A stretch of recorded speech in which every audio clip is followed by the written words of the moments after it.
የኢትዮጵያ ሕዝባዊ አብዮታዊ ፓርቲ ኢህአፓ እየተዘጋጀ የሚቀርብ ፍኖተ ዲሞክራሲ የኢትዮጵያ አንድነት ድምፅ ነው። ጤና ይስጥልኝ። እንደምን አመሻችሁ አድማጮቻችን። ዛሬ ሐሙስ ግንቦት 13 ቀን 2018 ዓመተ ምህረት ነው። የደምቢ ዶሎ ዩኒቨርሲቲ ተማሪዎች የነበሩትና በአክራሪ የኦሮሞ አሸባሪዎች የታገቱት ተማሪዎች ጉዳይ እስካሁን እልባትን አላገኘም። ብዙዎቹ ልጃገረዶች የሆኑት እነዚህ የአማራ ወጣቶች ከታገቱ ሐሙስ ግንቦት 13 ቀን 2333 ቀናት አለፋቸው። የወጣቶቹ ሰቆቃ ያብቃ እንበል። እስከ መቼ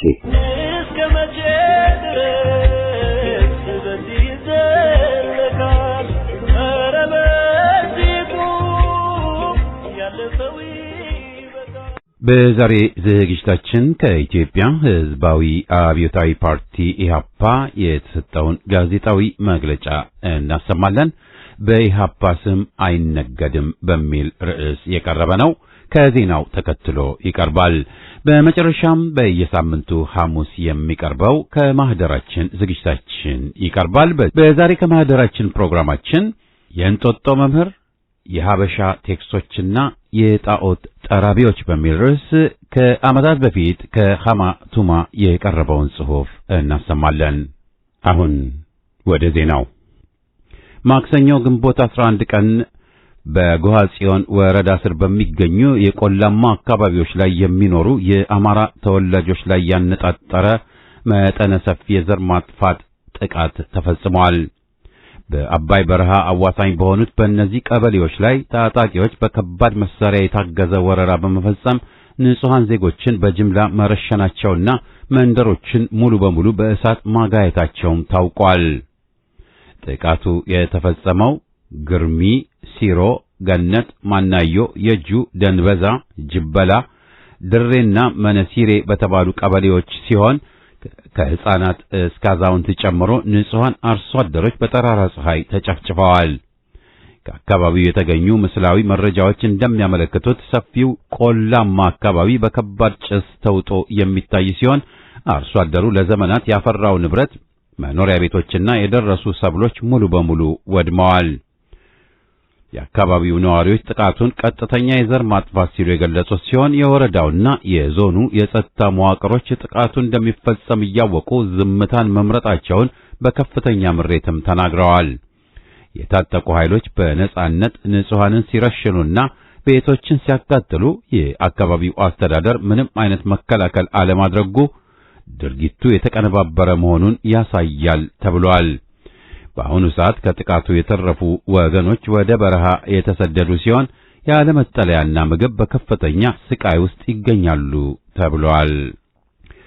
በሰሜን ወሎ ዞን በራያ ቆቦ ወረዳ የአፋብን ወሎ ቤተ አማራ ምኒልክ 102ኛ ኮር ግንቦት 12 ቀን የተኩለሽ ከተማን ሕዝብ በግዳጅና በድብደባ የምርጫ ካርድ በመስጠት ላይ የነበረውን ራሱን ጥምር ጦር በማለት የሚጠራውን ሕዝብን የማይወክል ያገዛዙ ሚሊሻና ፖሊስ እንዲሁም የሥርዓቱ አገልጋይ ያገዛዙ ሰራዊት ላይ ጥቃት ፈጽመዋል።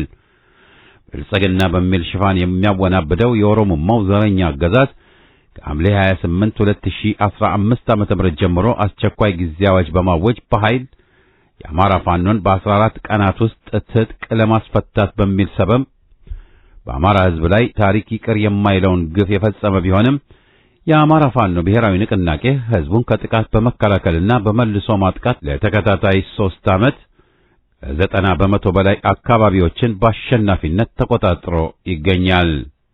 የአማራን ሕዝብ በኃይል ለማንበርከክና ትጥቅ ለማስፈታት ለተሳሳተ መንገድ የመጣው አገዛዝ በጉልበት ጦርነትና የጨረባ ምርጫን በተመሳሳይ ሰዓት ለማካሄድ እየቋመጠ ቢሆንም ፋኖ የማይናወጥ አቋም በመውሰድ ምንም አይነት የአምባገነኖችና ጨፍጫፊዎች ምርጫ እንዳይካሄድ እርምጃ በመውሰድ ላይ ይገኛል።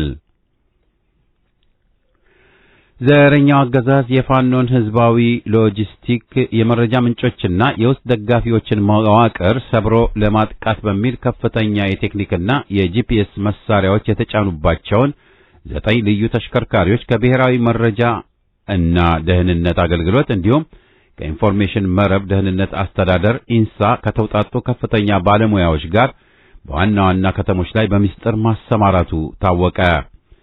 ከደህንነት ምንጮች የተገኘው መረጃ እንደሚያመለክተው ይህ አዲስ የቴክኖሎጂ ስምሪት በቀጥታ በጠቅላይ ሚኒስትሩ ቢሮ ትዕዛዝ ሰጭነት የሚመራ ሲሆን ዋና ዓላማውም በየከተሞች የሚገኙ የፋኖ የውስጥ ደጋፊዎች የመረጃ ሰንሰለቶችንና ለግንባር የሚላኩ የባንክና የቁሳቁስ የሎጂስቲክ ምንጮችን በሳተላይት ኮሚኒኬሽን መጥለፊያ መሳሪያዎች አማካኝነት መከታተልና ማጥቃት ነው ተብሏል። እነዚህ ዘመናዊ የቴክኒክ መኪናዎች እና የተመደቡት የኢንሳ ባለሙያዎች በዋና ዋና ከተሞች ላይ የሚንቀሳቀሱ የፋኖ ደጋፊዎችን የስልክ ልውውጥ፣ የቴሌግራም መልእክትን መቀበልና እንዲሁም የገንዘብ እንቅስቃሴዎችን በትጋት ለመሰለል መሆኑ ተረጋግጧል። የአገዛዙ ሰራዊት በጦር ግንባሮች በፋኖ ክንድ እየደረሰበት ያለውን ተከታታይ ወታደራዊ ስብራት በከተሞች በሚያደርገው የደህንነትና የሽብር አደን ለመተካት ከፍተኛ በጀት መድቦ እየተንቀሳቀሰ መሆኑንም ምንጮች ጠቁመዋል። ሕዝብም ይህን ሁኔታ ተረድቶ ከፍተኛ ጥንቃቄ እንዲያደርግ ማሳሰቢያ ተላልፏል። ለዛሬ ያለን ዜና በዚሁ ይጠቃልላል።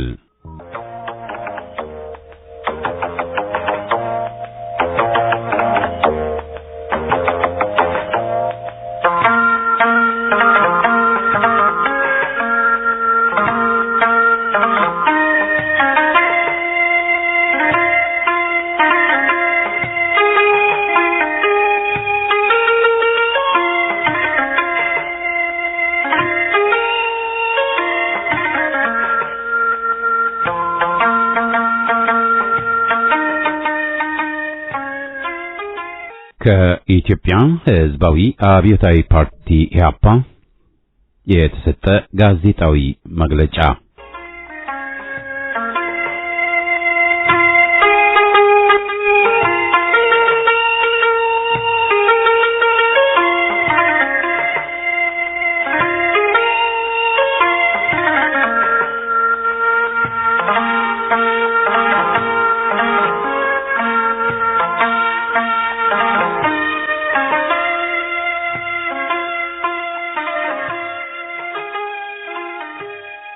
ግንቦት 13 ቀን 2018 ዓመተ ምህረት በኢህአፓ ስም አይነገድም።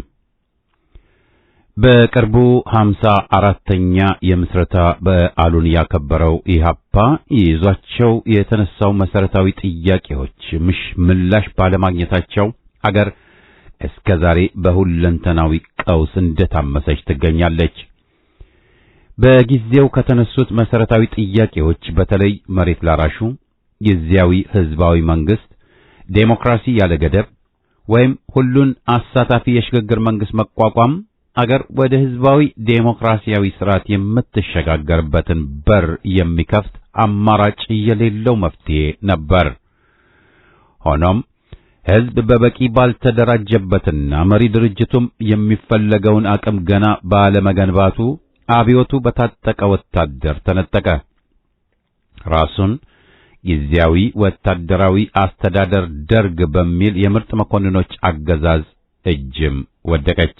ስዩመ እግዚአብሔር እንጂ ህዝባዊ መንግስት፣ ዴሞክራሲያዊ መንግስት የሚለው ጽንሰ ሐሳብ ገና ባዕድ በሆነባት ኢትዮጵያ ውስጥ መሆኑ በራሱ የትግል ጉዞውን ውስብስብ የሚያደርግ ከመሆኑ በተጨማሪ ፍጹም አምባገነን የሆነው ወታደራዊ አገዛዝ እንኳንስ ኢህአፓን መሰል የህዝባዊ መንግስት ጥያቄ ይዞ ለተነሳ ተራማጅ ኃይል ቀርቶ አሰራሩን በሚጠይቅ ማንኛውም ዜጋ ላይ ግብረ አመጽን መልሱ አደረገ።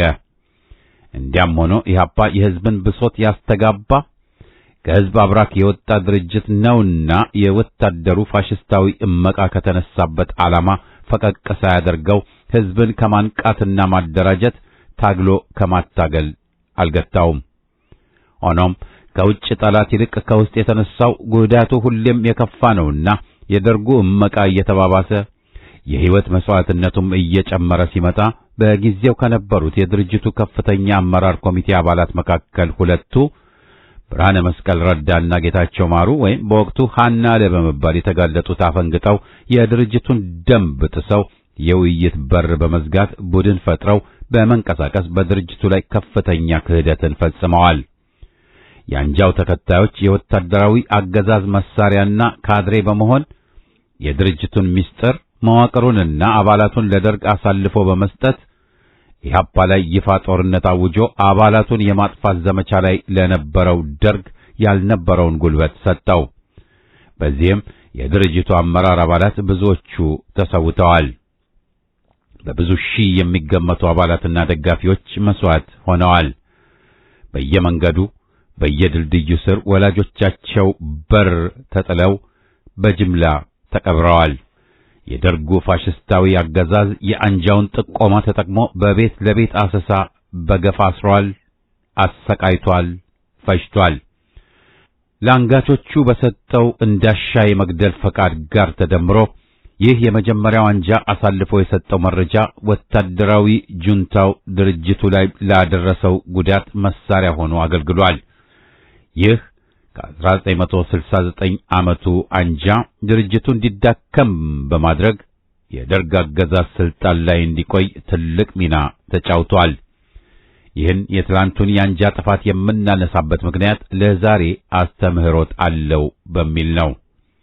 በኢትዮጵያ ሕዝባዊ አብዮታዊ ሰራዊት ኢህአሰ ተከስቶ ስለነበረ የሰራዊቱ አንጃ ለሌላ አጋጣሚ አሳልፈን እንደ አውሮፓውያኑ ዘመን አቆጣጠር በ2007 ዓመተ ምህረት የወያኔን አፊዳቪት ፈርመን ወደ አገር እንግባ ስላለውና ብዙሃን አባላቱ ውድቅ ሲያደርጉበት ከድርጅቱ ስላፈነገጠው የነ መርሻ ዮሴፍ አንጃ ከመግባታችን በፊት በመጀመሪያ አንጃ ምንድነው የሚለውን ግልጽ ለማድረግ እንሞክር።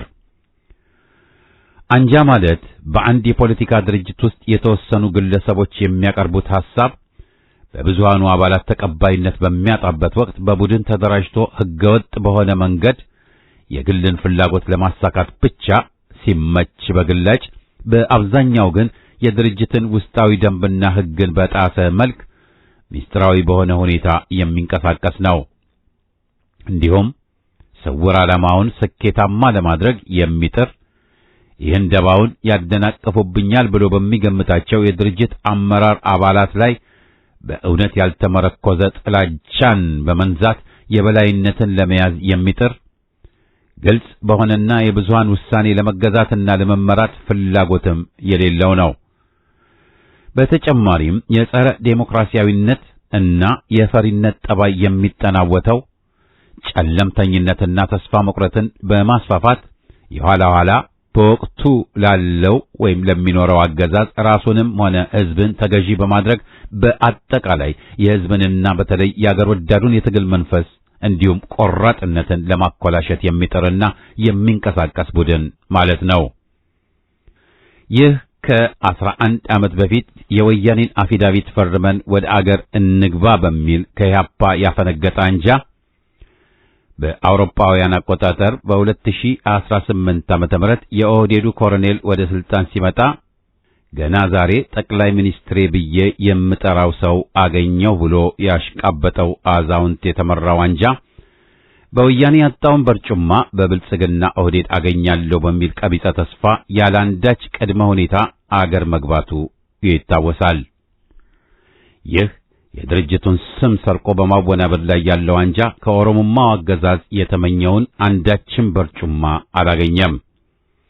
እንዲያም ሆኖ ትግሉን በጽናት የቀጠለውን ዋናውን ኢህአፓ ተደማጭነት ያሳጣል በሚል ስሌት በነጻ ሊጭነው ለፈለገው አብይ አህመድ እንደ ህዳር አህያ በነጻ እያገለገለ ይገኛል። የብዙ ሺህ የኢህአፓ ሰማዕትን ደም ረግጦ በድርጅታቸው ስም ጸረ ኢትዮጵያ፣ ጸረ አማራ፣ ጸረ ኦርቶዶክስ ለሆነው የኦሮሞማው ዘረኛ አገዛዝ ተለጣፊ ሆኖ ማገልገልን መርጧል።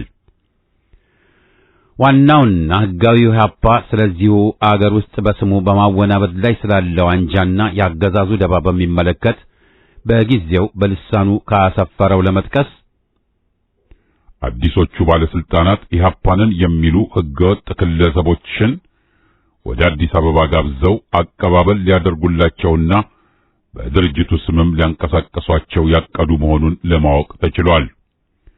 እነዚህ ግለሰቦች ኢህአፓን ከድተው ከሄዱ 10 ዓመታት አስቆጥረዋል። በአሁኑ ጊዜ እነዚህን ግለሰቦች ጠርቶ መስተንግዶ መስጠት እነ መለስ ዜናዊ ስልጣን ሲይዙ እንደተደረገው ሁሉ አስመሳዮችን በኢህአፓ ስም ለማንቀሳቀስ የሚደረግ ከንቱ ጥረት መሆኑን ሕዝብ ሁሉ አውቆ ይህን ተንኮልና ሴራ ውድቅ እንዲያደርገው እንጠይቃለን።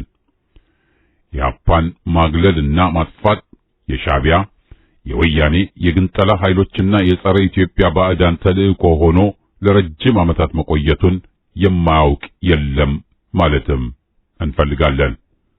የጥቅሱ መጨረሻ ብዙ ሺዎች የተሰውለትን የድርጅቱን ቃል ኪዳን አፍርሶ ለአምባገነን ያጎነበሰው እምነቱን አፍርሶ ለሰይጣን ወይም ለንዋይ ካደረው ብዙም አይለይም። በአውሮፓውያኑ ዘመን አቆጣጠር 2007 የተከሰተው አንጃ ቀደም ሲል ከተከሰቱት በባህሪው ልዩ የሚያደርገው የድርጅቱን ስም ሰርቆ በተቃዋሚ ስም የሰው በላው ኮሎኔል አጃቢና የስልጣን ዕድሜ ማራዘሚያ ማድረጉ ነው።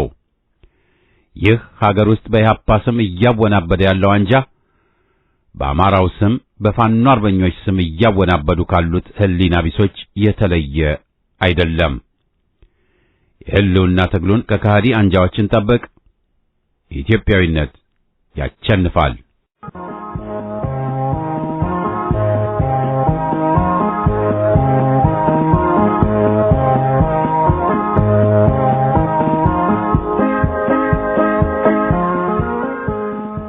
ለአድርባዮቹ አሁን በቅርቡ ድሮ እኔ ጠይቀው የነበረው የዴሞክራሲ ጥያቄ፣ የሀገር አንድነት ጥያቄ፣ የፍትህ ጥያቄ፣ የእኩልነት ጥያቄ በጠቅላይ ሚኒስትሩ አፍ ጭምር ሲነገር ሰማን። ነፍጥ ባየበት የሚጎነበሰው ክህደት ሲደራ አለሁ የሚለው ጀግና ሲፈለግ እልም የሚለው ሁልጊዜም እሱ ባንዳ ሲጠራ ቡከን ሲፈለግ አለሁ የሚለው ሰው ባልባለበት በሚከረፋው በግሞች አምባ ቤቱን የሰራው ሁልጊዜም እሱ።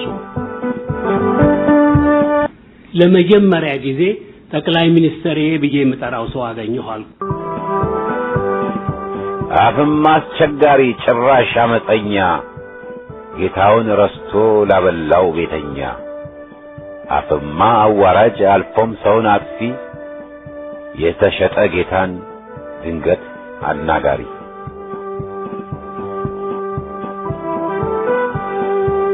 ቅዠት እንትኖቹ እንዲያገግሙ ሁላችንም ተረባርበን የፖለቲካ ተቃዋሚዎች ወይንም ተወዳዳሪ የምንባል ሁሉ እያገዝን አሁን የተጀመረውን የለውጥ ጎዳና አብረን መስራት አለብን። ቅዠት በጨለመ ዋሻ ገብቼ በዝንጀሮ ሽንት በከረፋ ጥቅጥቅ ካለ ጫካ ገብቼ በፋኖ ደም በቀላ ከሰማይ ፀሐይ ተጋርጄ ድንገት ብርሃን ታየኝ ወገግ ብሎ ተገለጠልኝ የከረመው ምስጢር ሆኖ ዓይኔን ጨፍኜ ሁሉ ታየኝ አጓጉል ህልሜ እውነት መሰለኝ።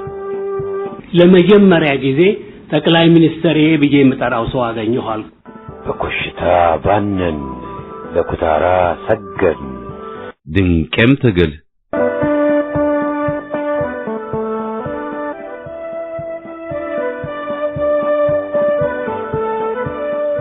ትክክለኛ ስሜ በላይነህ ንጋቱ ነው። የትግል ስሜ መርሻ ዮሴፍ ይባላል። የዴሞክራሲ ጥያቄ፣ የሀገር አንድነት ጥያቄ፣ የፍትህ ጥያቄ፣ የእኩልነት ጥያቄ በጠቅላይ ሚኒስትሩ አፍ ጭምር ሲነገር ሰማን። ለመጀመሪያ ጊዜ ጠቅላይ ሚኒስትር ብዬ የምጠራው ሰው አገኘኋል።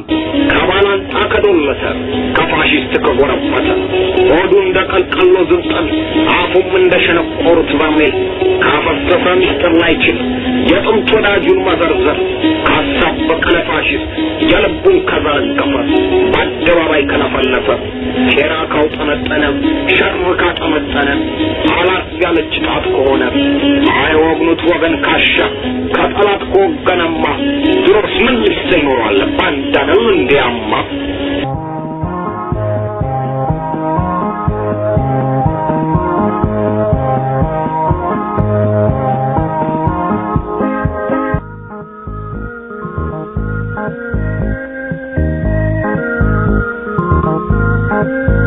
ከማህደራችን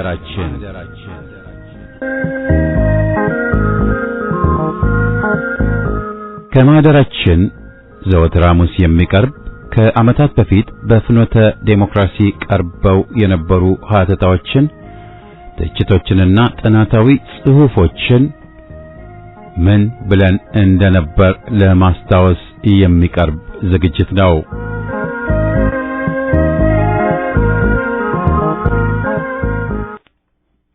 የእንጦጦ መምህር፣ የሀበሻ ቴክሶችና የጣዖት ተራቢዎች ከሃማ ቱማ። ለውጥ ነው ይሉናል የነሱ ዓላማ፣ እንሰልጥን ይሉናል እንዳንሆን ፋራ። ለኛ ጭልም ያለው የከበደን ነገር፣ የቸገረን ጉዳይ ያለን ቀፈፍ ቀፈፍ፣ ምሁርነት ብሎ ዘመናዊ ብሎ እንሰልጥን ብሎ ባንዳነትን ማቀፍ። ወለፈንዲ ይሉታል የቃሉን ምንጭ አላውቀውም። ዛሬ ታፍነው ያሉት ነፃ ጋዜጦች ሲጽፉት የተነበበ ቃል ነው። ፈረንጆች ሳታየር ይሉታል። የተወሰነ የአጻጻፍ ስልት ነው። ትችትን በሽሙጥ መልክ ወይም በተራ ሽርደዳ ደረጃ በመወሰን ሳይሆን አለፍ ብሎም ማጋነንም ጨምሮ ግን ሐቅን መሰረት በማድረግ የሚቀርብ ነው። ምንም ሆነ ምን የማንንም ጣዖት አይቀበልም። አፍራሽ አይደለም፣ ግን የሰው ቅዱሶች ነን ባዮች ስዩመ እግዚአብሔር ብሎ አይወስድም። ወለፈንዲ የፖለቲካ መሳሪያ ነው። ይህን የማይረዱና የሰው ልጆችን በጣዖት ደረጃ የሚያስቀምጡ ግን ለምን መሪዎቻችን ተተቹ፣ ይህማ ስድብ ነው ወዘተ በሚል በእኔም ሆነ በሌሎች ላይ ውርጅብኝ ማውረዳቸው አልቀረም። ሳንሱር በነፍሱ። ለነገሩ የነሱ መሪዎች የኔ ወይም የሕዝብ ናቸው ማለትም አይደል። ገና በጠዋቱ ሳይፈተን ሳይታይ ማንዴላ ጋንዲ ማለቱ የሀገራችን አርአያዎች የጠፉ ይመስል ስለሚደራ ሳይገሉ ጎፈሬ ስለሚሰፍን ሐቁን የሚናገር ካለ ክብረ ነክና አፍ እላፊ ተብሎ ውግዘቱ ይጎርፋል። የኢትዮጵያ ተቃዋሚዎች ለዲሞክራሲ የቆሙ ናቸው ስንል ቆይተን መሪዎች ነን የሚሉቱ በአደባባይ ጫማ ያስማሉ መባሉ አልዋጥ ብሎን ጉድፈላ ብንልም ጣዖት አምላኪዎቹ ከዚህም ከዚያም አሉ። ጉሮ ወሸባው ጋር አልገጥም አለ መሰል። በግል ደረጃ የስድብ መልእክት የላኩ ጥቂቶች አልነበሩም። በአጤው ዘመን የጃንሆይ ስም ጠፋ በሚል ዜጎች ቢያንስ ለ5 ዓመት እስር ይፈረድባቸው ነበር። የዛሬዎቹ ደግሞ ቅባ ቅዱስ ፈሶብናል ባይሉም ባይታያችሁም ዘውድ ጭነናል ባዮች ሆነዋል መሰል። ማን ደፍሮ ይተቸናል የሚሉ ሆኑ። ግብዝነት በመለስ ዜናዊ ብቻ አልተወሰነም። ቢያንስ ጭፍሮቻቸውና ጣዖት የጠረቡት ክፍሎች ያሰሙት ኡታ ቀላል አልሆነም። ባዕዳን ጣልቃ ገቦች ስለተተቹ ጸረ ነጭ ሕዝብ ሊሉኝ የቃጡ ጥራዝ ነጠቆችም ነበሩ። ወገንተኝነትም በሌለበት ተነቦላቸዋል። በዚህም በዚያም ግን ዝም በል መልእክቱ ተንጎድጉዷል። የሚታፈን ቢኖር ሆድ ሲያውቅ ዶሮ ማታ ማለት ሲያንስ ነው። በበኩሌ ለምን አቋምን ግልጽ ማድረጉ እንደሚፈራ አሁንም አይገባኝም። ከመለስ ጋር መሞዳሞድ ከተፈለገና ከታመነበት ይህንኑ ያዋጣል ብሎ ማቅረብ ተገቢ ነው። ላመኑበት መከራከር ያስከብራል። እውነቱን ተናግሮ የመሸበት ማደር። ለባዕድ ሸብረክ ማለትም ካለና ከታመነበት ሳይደባበቅ ጎበዝ አሜሪካ ባዘዘን እንንጎድ ማለቱ ተቃውሞን ቢያመጣ እንጂ ዋሾ አያሰኝም። አቋምን ደብቆ ሕዝብን ለማታለል መቃጣቱ ነው ኃጢአት። በሰለጠነ ፖለቲካ ሽፋን እጅ ያለውን ቃል ኪዳንን መሻርና ዘመናዊ ባንዳነትን ማቀንቀን ሲካሰት ደግሞ ሀገር ወዳዱ ክፍል ቢቃወም መሳደቡ የሚያዋጣ አይሆንም። ቆራጥ ተቃዋሚና ታማኝ ተቃዋሚ ለየቅል ናቸው። ወንበዴ አገዛዝ በስልጣን ባለበት ታማኝ ተቃዋሚ ሐቀኛ ስሙ ተለጣፊ ነው። ይህን አላችሁ በሚል ስድብና ውግዘት ቢመጣ አረመኔ አገዛዞችን ስንጋፈጥ የቆየነው እጅ የምንሰጥ አንሆንም። ሚስተር ቡሽ ብሪንግ ኢት ኦን ያለውን ብንጠቅስ ቢገባቸውም በእኛው ሀበሽኛ ደግሞ ተንጋጉ እንላቸዋለን። የሕዝባችን ትግል ፍትሃዊና ሐቀኛ ነው ስንል ገና ከጥንስሱ ለሐሰትና ለአድርባይነት አልገዛም ብሎ በባለጌ ስርዓቶች ላይ የተነሳ በመሆኑ ነው። ጠዋት አበባ ደምቃ በተሰዓት ድፍት እንደምትለውና አረቦች ሰፋል ኬር እንደሚሏት አበባ በታሪክ ጠዋት 1 ሰዓት ላይ አለላመጽ ብለው ፀሐይ ደመቅ ስትል ወይም ሁኔታው ሲጣጤስ ወገቤን የሚሉትን የዘመኑን ፖለቲከኞች ማስተናገድ የተለቻቸው ዜጎች ለሐቅ ሊቆሙና እውነቱን ቢናገሩ መደንገጥ መቆም አለበት። መባል ያለበት ይባላል፣ መነገር ያለበት ሐቅ ይነገራል። የሀገራችን የፖለቲካ መድረክ በቃል አጋኖ አባወራዎች ተጨናንቋል። ወኔ አጥጦ ምላስ ግን ረዝሟል። ጠላትና ወዳጅ መለያው አንጎል እንኳ ጠፍቶ ባለበት እንዲያው በደፈናው በኔ ይሁንባችሁ ለኔ ተውት አይነት አዋቂ ምሁር ልሂቅ በሉኝ ባዩ በርክቷል። ታዲያ ይህ ቢነገር ቢጋለጥ ምን ያሰቅቃል? የኢትዮጵያ ሕዝብ በአዲስ አበባ ሸራተን አስረሽ ምችው የሚለው ወይም ከባዕድ ሀገር ተመልሶ በሕዝብ ላይ የቪዛ ካርድ ከበርቴነቱን የሚያሳየው ሰሞነኛ ወያኔ መሬት ይመራኛል አትታገሉት ባዩ አይደለም። ገዢው ቡድንና ጭፍሮቹ ሕዝብ አይደሉም፣ በሕዝብ ላይ የተጫኑ አውሬዎች እንጂ።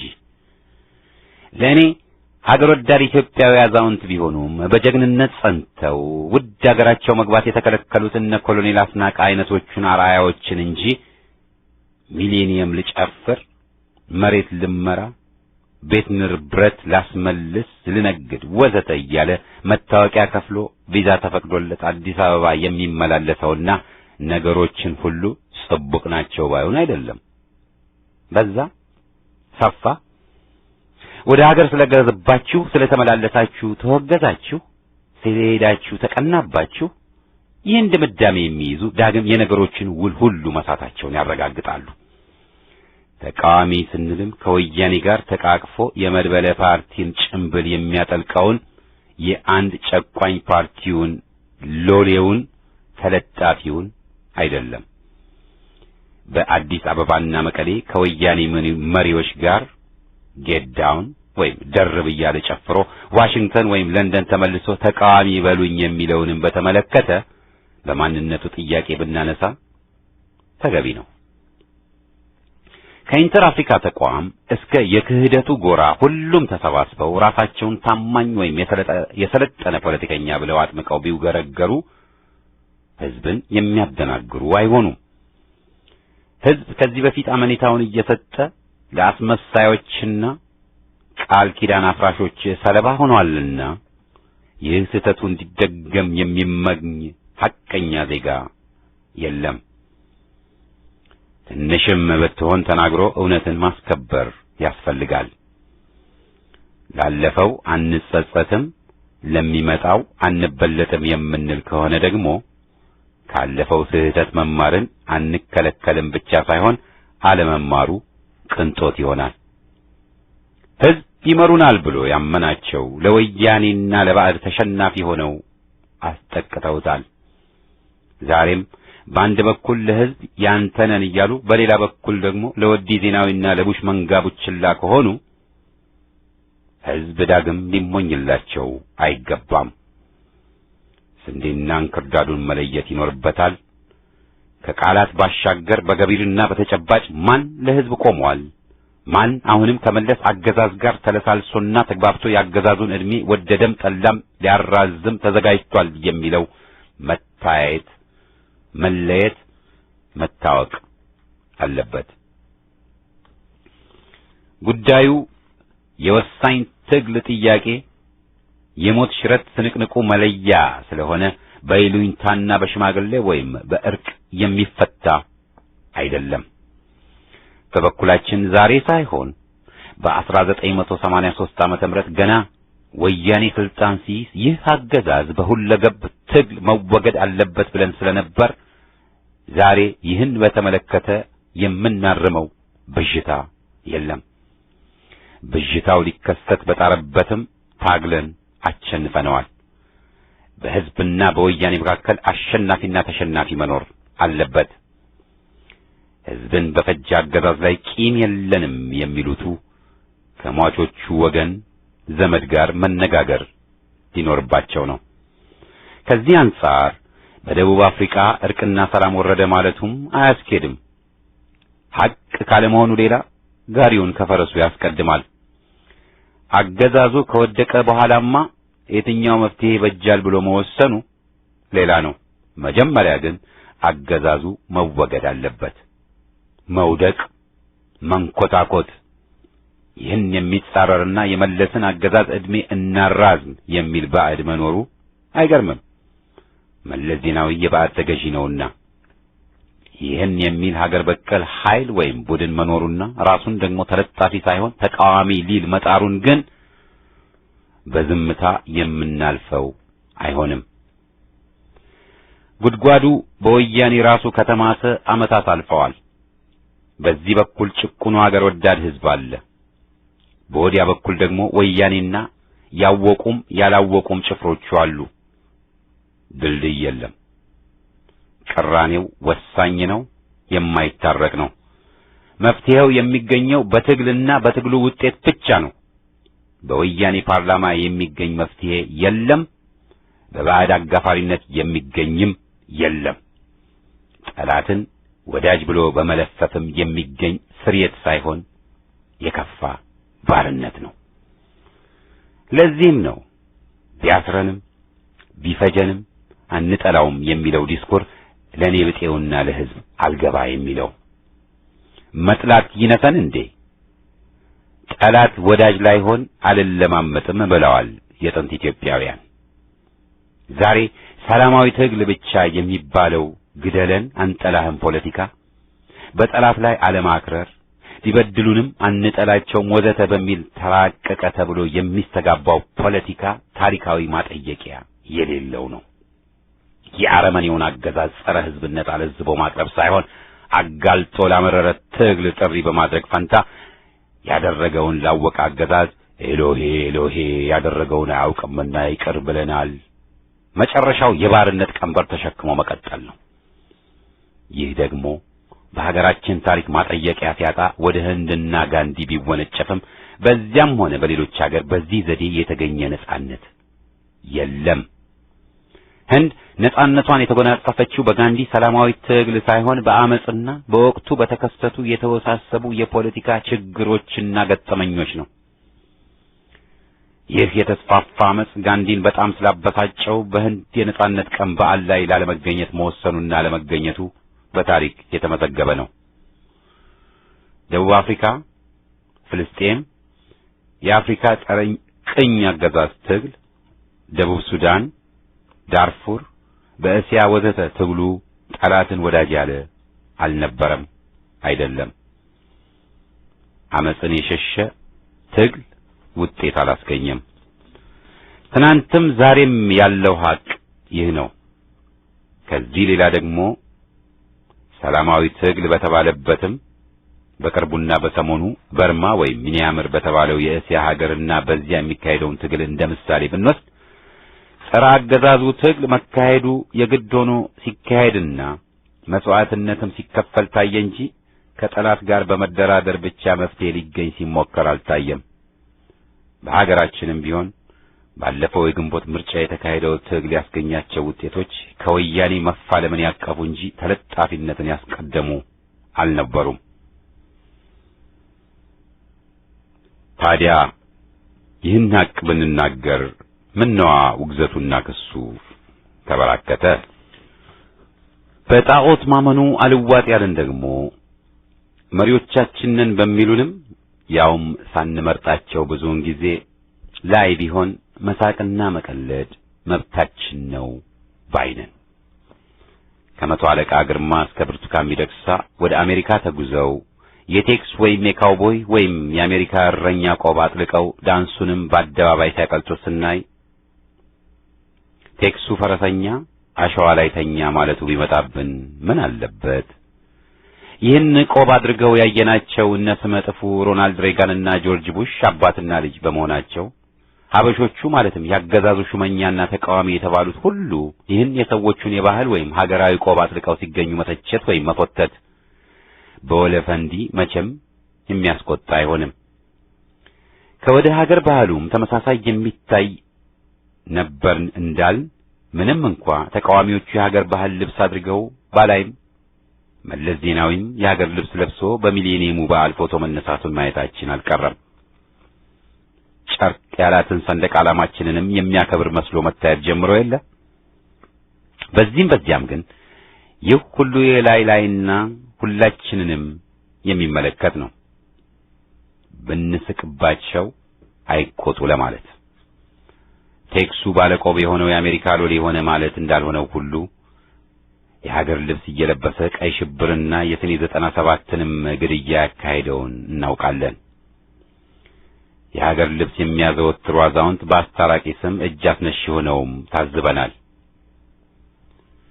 የሀበሻ ቴክሶቹ ጉዳይ ቢያስቀን ግን ልንስቅባቸው መብት እንዳለን ባይካድ ነው ዋናው ነጥቡ። የፖለቲካ መሪዎችን ልናከብራቸው የምንችለው በስራቸው ሲሆን በዲሞክራሲያዊ ስርዓት ደግሞ ተመራጮቻችን ወይ አገልጋዮቻችን ናቸውና ልንተቻቸውና በተለምዶ አነጋገር ልንሸረድዳቸው መብታችን የተከበረ ነው። ልንሰግድላቸው ሳይሆን ንጉሥ አይከሰስ ሰማይ አይታረስ የሰለጠነ ፖለቲካ አይደለም። የወያኔ ፕሬዝዳንት ስምሪት ባይመለከተንም የተቃዋሚ መሪዎች ግን ከእስር ሲወጡ ወደ ገጠሩ ሄደው የባላገሩን የሰሌን ቆብ አጥልቀው ለሕዝቡ ስለ ምህረት ጥየቃውም ሆነ ስለ መጪው መራራት ትግል ገለጻ ቢሰጡ ማየቱ ይበልጥ ደስ ባለን ነበር። ሻምፓኙ ቀርቶ ኮረፌውን ደጋውን ቢጎነጩ ይያዙ ብሎ ነበር የተባለውን የአሜሪካንን አስተዳደር ከማመስገን ይልቅ ሕይወቱን የሰጠላቸውን ሕዝብ ማመስገኑን ቢያስቀድሙ ይበልጥ ባረካን ነበር። የቴክሱ ቆብ ቧልትነቱ ይዘቱ እዚህ ላይ ነው። ፍየል ወዲህ ቅዝምዝም ወዲያ ፖለቲካ። ቆዳ ጥቁር ጨምበሉ ነጭ። ሕዝብና ሀገርን ማስቀደሙ ሲያቀት ፖለቲካው ሰለጠንኩ እያለ ማጥ እየገባ የነጻነታችንን ቀነ ቀጠሮ ተራዘመ። የሚፈለግ ተኖ መሆን የሌለበት ሲመጣ ሁሌም ባይሆን ኖሮ ባልነበር ጫጫታ ነውና ድርጅቶች ባይከፋፈሉ ኖሮ ምንኛ ደስ ባለን ነበር። ህብረቱ በተቋቋመ በነጋታው ባይከፈል፣ ቅንጅት እንደሰመረ ቢቀጥል ኖሮ ህብረትና ቅንጅት ሰምረው በነበር።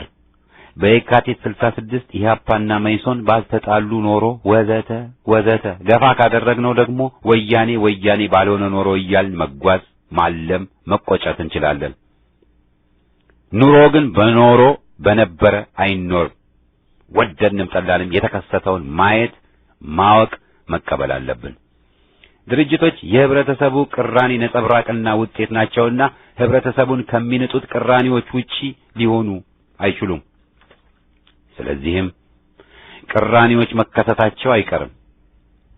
ምን አይነት ቅራኔ፣ እንዴትስ መያዝ ይገባል ለሚለው የሚሰጠው ምላሽ ነው ፖለቲካ ብልህነትን የሚያመለክተው። የድርጅቶች ልክና ችሎታን በዚሁ ሊገመት ይችላል። ከዚህ ባሻገር ግን አብረው ሊሰሩና ሊሄዱ የማይችሉ ድርጅቶች መለያየታቸው የግድ ነው።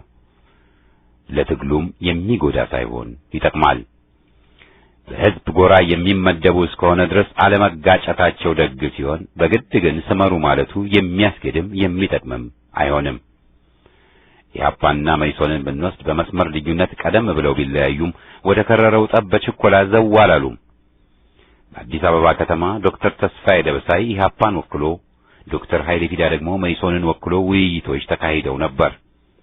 ድርጅቶቹ የነበራቸው የፖለቲካ አቋም የሚጣጣም ባለመሆኑ ሊስማሙ አልቻሉም። በመይሶን በኩል ለጊዜያዊ ወታደራዊ መንግስት ሂሳዊ ድጋፍ ሰጥተን አብረነው እንስራ የሚል መስመር ሲኖር፣ በኢህአፓ በኩል ደግሞ ይህ መንግስት ፈርሶ ደርግንም ያካተተ ቢሆን ጊዜያዊ ህዝባዊ መንግስት ይቋቋም የሚል ነበር።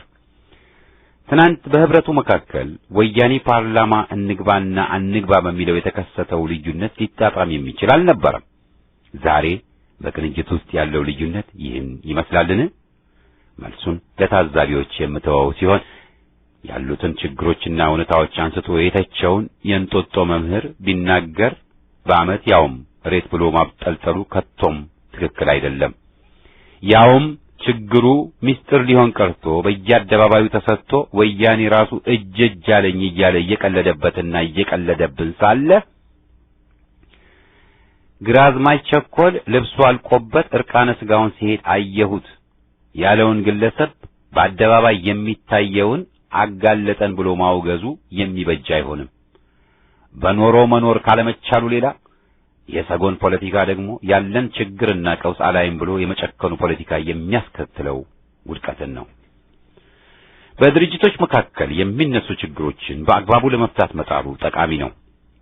አንዳንድ የፖለቲካ እይታቸው ሸውረር ያለ ክፍሎች በድርጅታዊ ትምክህት ተይዘው ለብቻችን ብቻችንም ለሁሉም መፍትሄ እንሰጣለን፣ ለድል እንበቃለን ብለው የተሳሳተ ድምዳሜ ቢደርሱም ዴሞክራሲያዊ ኃይሎች ማበባቸውና ህልው ሆነው መገኘታቸው ለትግሉም ሆነ ለዴሞክራሲያዊ ሂደቱ አስፈላጊ ነው። ስለሆነም ቢያንስ እኔ ሆንኩ እኛ ማንም የህዝብ ድርጅትን መክሰም ወይም መድረኩ ባንድ ድርጅት ብቻ መያዝ ወይም በሀገሪቷ ከሁለት ሶስት በላይ ድርጅት መኖር የለበትም ብሎ መወሰንን የምንቀበለው አይደለም። ስለሆነም ትችታችን ከመነሻው ጀምሮ ገንቢ ነው። በእርግጥ በትችትና ሂስ ሽፋን ድርጅትን መከርን ገነባን እያሉ ሊያፈርሱ አቅደው ደርማሽ አፍራሽና በታኝ ዘመቻ የሚያካሂዱ ነበሩ፣ አሁንም አሉ። እነዚህን ሁሉ ድርጅት መታገል አለበት እንጂ ገንቢ ሂስና ቀና ምክር ሊሰጡ የሚጥሩትን ሁሉ ከመንጦጦ መምህር ማውገዙ ስህተት ይሆናል። ከነባር ድርጅቶች ተመክሮ መማር ድክመት ሳይሆን ብልህነት ነው። ታሪክን አክቸልችሎ የሚነሳና ያለፈውን የዘነጋ ስህተትን ይደግማል እንጂ ውጤታማ አይሆንም። አዛኝ ቅቤ አንጓች እንዲሉ ለድርጅቶች የተቆረቆሩ መስለው የድርጅቶችን አስተዋጽኦና ሚና ረግጠው ታሪክን ከልሰውና ቀልብሰው ሽንፈትና ጨለምተኝነትን እያሰፈኑ ክፍፍል የሚያባብሱና የትግል ስሜትን የሚገድሉ አሉ። በተወሰኑ መድረኮች ላይ በየማታው ሲለፈፉ እንደምንሰማው እና መገመት እንደምንችለው ብዙዎቹ ለወያኔ ወይም ለባዕድ ያደሩ ሳይሆኑ አይቀሩም ቢባል የተሳሳተ አይሆንም። ከነዚህ መሰሪዎች መጠንቀቁ ሲገባ ገንቢ ሂስን ግን መጋበዝና በቀና መቀበልም ይጠቅማል።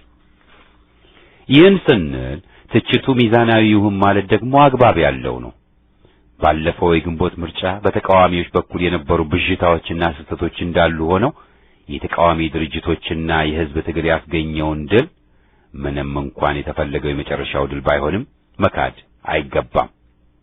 በዚህም መልክ መሪዎችም ያደረጉትን አስተዋጽኦ በአግባብ ማየት እንጂ በጅምላ መኮነኑ ጠቃሚ አይደለም። ከዚህ ሌላ ግን የሰዎች ጣዖቶች ቀርጸናል ለሚሉ መልሳችን በዚህ አምልኮተ ባዕድ አንሰማራም የሚል ነው። ከስህተታችን መማሩ ለመጪው ትግልና እቅድ አስፈላጊ ነው።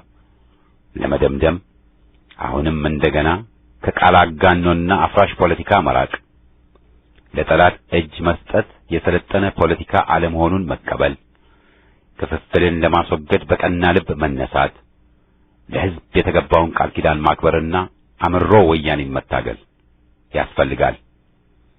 መልእክቱ ከመረረ መልእክተኛውን መግደሉ መፍትሄ አይደለም። ሐቅን መቀበል አንፍራ።